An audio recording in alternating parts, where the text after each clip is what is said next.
What does hell on earth sound like? Perhaps like the scream of a soldier whose fresh wound is being doused with boiling elderberry oil. This wasn't torture. This was a standard 16th century medical procedure, the only known way to disinfect a gunshot wound. At the heart of this nightmare was a young barber-surgeon, Ambroise Paré. He wasn't an academic doctor from a university. He was a simple practitioner, a craftsman. He was taught one thing: gunpowder was poisonous, and the only way to burn it out was with fire. And he burned, day after day, battle after battle. But one day during the siege of Turin, the unthinkable happened. The fighting was too fierce, the wounded too numerous, and in the middle of the night the boiling oil simply ran out. For dozens of soldiers this meant certain death from gunpowder poison.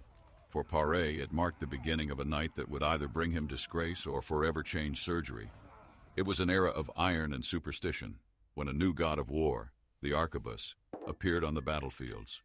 It didn't cut cleanly like a noble sword. It tore flesh, shattered bones, and left dirty, charred holes in the body. And people died, agonizingly, in fever, with swollen, blackened limbs. The learned men concluded it was all about the gunpowder. It was a poison entering the bloodstream, and this poison could only be purged with another, even stronger poison.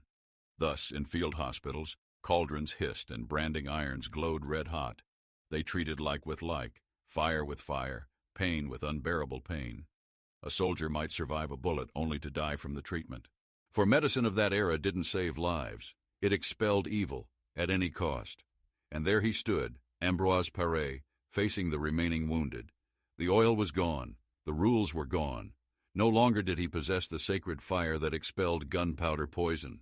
He was merely a barber, a craftsman, taught to follow instructions, not to invent them. Abandon these men to die? Paré did what desperation compelled him to do. He mixed the simplest ointment he could find: egg yolk, rose oil, and turpentine. He carefully treated the wounds, bandaged them, and went to bed, or rather, tried to sleep. All night, he was tormented by the same nightmare, that in the morning he would find his patients dead, maimed not by an enemy bullet, but by his own helplessness, by his disgrace. As soon as dawn broke, he rose, expecting to see the worst. He walked past the beds like a condemned man, towards those he had left to chance the night before. He braced himself for the smell of death, for the silence of hopelessness. And then he froze. The soldiers treated with his simple ointment were sleeping, peacefully, without fever. Their wounds hadn't swollen, hadn't blackened. They were simply sleeping. Disbelieving, he moved to the others, those who had been lucky enough to receive the last portion of boiling oil. That's where hell was. They thrashed in delirium, groaned in pain, their wounds festering. In that instant, Paré's world turned upside down. He realized his mistake wasn't in what he had done. It was in what he had been taught his entire life. Learned doctors in Parisian universities read Galen and Avicenna. They could spend hours debating in Latin about miasmas and the four humors. But Ambroise Paré was a craftsman.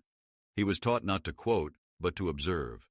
To observe what a wound actually looked like, how the body behaved, how a person cried out in pain. And in this lay his greatest gift, his secret strength. He trusted his eyes more than the authority of ancient texts.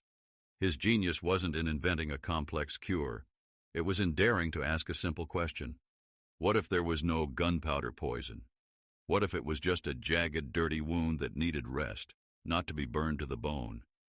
He wasn't looking for a new way to heal. He was the first to find the courage to stop maiming. But the more lives he saved, the more enemies he made. This wasn't just a scientific discussion. It was a war. The entire system turned against him. The Parisian College of Surgeons, the gray-bearded professors, influential officials. To them, he was an upstart, an ignoramus who dared to question the wisdom of the ancients. His simple observation devalued their thick Latin tomes, their complex rituals. They wrote lampoons about him, calling him a charlatan. They demanded his books be banned, for he wrote them in simple French, understandable to any soldier, not in the language of the chosen few. Their main fear wasn't that Paré was wrong. Their horror was that this simple, undiplomated barber might be right. And that moment arrived, when not a common soldier, but one of France's most powerful men, was gravely wounded on the battlefield. The kingdom's finest doctors gathered at his bedside. They debated in Latin, pored over ancient folios, and proposed cauterization, but the wounded man was fading, and then, in desperation, they sent for him, for the barber. Ambroise Paré entered the room, which reeked of fear and helplessness. He didn't open a single book. He simply approached, examined the wound, and did what he knew best. Quietly, methodically, confidently. He stopped the bleeding using a new technique for tying off arteries, the ligature, which he himself had devised. He applied his soothing ointment, and the man who had been condemned to death survived. In that quiet room, more than one life was decided. The fate of all surgery was decided. And it wasn't the dead letter of an ancient treatise that triumphed, but the living hands of a simple master. So what really changed? Everything. Before Paré, amputation was a death sentence.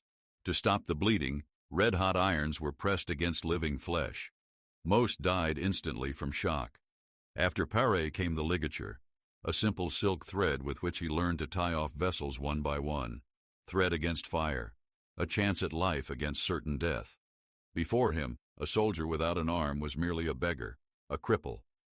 Paré began constructing prosthetics for them, mechanical hands with spring-loaded fingers, artificial legs with hinged knees.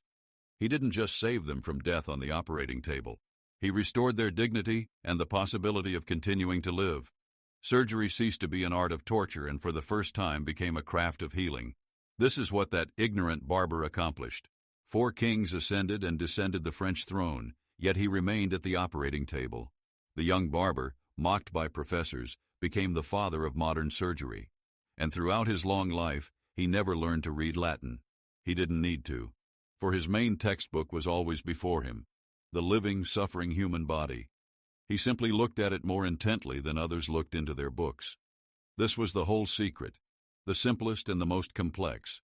The greatest wisdom is not to read, but to see.